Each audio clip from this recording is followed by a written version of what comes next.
മക്കൾക്കു വേണ്ടി ഞാൻ കാശു നേടി, അവരത് കൊണ്ടു ഇംഗ്ലീഷു നേടി. ഇന്നവർ എന്റെ നേർപൊക്കുന്ന കാലിനെ സ്വപ്നത്തിൽ പോലും എനിക്കു പേടി. ഊണുമുറക്കമില്ലാതെ ഞാൻ നേടിയതൊക്കെ അവർക്ക് വിധിച്ചു നൽകി. മക്കൾക്ക് ഞാൻ ഭാരമാവാതിരിക്കുവാൻ വീടൊന്നു മാത്രം ഞാൻ ബാക്കിയാക്കി.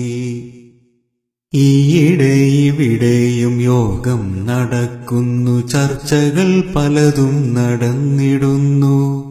ചർച്ചയിൽ നല്ല പരസ്യം പറയുന്നു മക്കൾ മരുമക്കൾ വാശിയോടെ. കൊച്ചിയിലുണ്ട് വൃദ്ധസദനം, ഇപ്പോ കോഴിക്കോടുണ്ട് സേവാസദനം. കാര്യമെനിക്ക് മനസ്സിലായി, എന്റെ വീടിനുമിന്നവർ നോട്ടമിട്ടു. ജീവന്റെ ജീവനാം എന്റെ മക്കൾ, എന്നെ എങ്ങോ കളയാൻ വെമ്പുന്ന മക്കൾ. തളർച്ചയോടൊന്നു ഞാൻ ചാരിക്കിടക്കവേ ചാരുകസേരയ്ക്കും മുറുമുറുപ്പ്. അറിയാതെ ഓർത്തു ഞാൻ പുറകിൽ ഉപേക്ഷിച്ച യൗവന ജീവിത കാലത്തെയും. അവളൊത്തു കഴിയേണ്ടൻ യൗവന ജീവിതം മരുഭൂമിയിൽ ഞാനും നഷ്ടമാക്കി.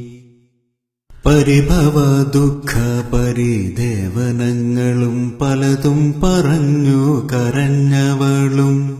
ഇതൊക്കെയും നമ്മുടെ മക്കൾക്കു വേണ്ടിയാണ്, ആശ്വസിപ്പിച്ചു പറഞ്ഞു ഞാനും. എന്നെ സ്നേഹിച്ചവൾ, എല്ലാം സഹിച്ചവൾ, എന്നെ തനിച്ചാക്കി യാത്രയായി. സ്വർഗത്തിൽ നിന്നെന്നെ അവള് വിളിക്കുന്നു, മക്കളിൽ ഇവിടെ ഇങ്ങോട്ടു പോരൂ. മരണമാസന്നമായ ഉപദേശമൊന്നെനിക്കുണ്ടെന്റെ മക്കൾക്ക് നൽകിടുവാൻ. ആയുസ്സും ജീവിതം നഷ്ടമാക്കിയിട്ടാരും സമ്പാദിക്കല്ലേ മക്കൾക്ക് വേണ്ടി. അവരെ പടച്ചവനീശ്വരനാണെങ്കിൽ അവർക്കുള്ളതെങ്ങനെ വന്നു ചേരും.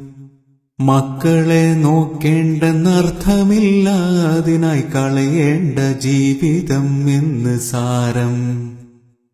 മാതാപിതാക്കൾക്ക് നന്മ ചെയ്യാത്തോർക്കില്ല സ്വർഗം എന്ന് വേദവാക്യം. മാതാപിതാക്കൾക്ക് നന്മ ചെയ്യാത്തോർക്കില്ല സ്വർഗം എന്ന് വേദവാക്യം.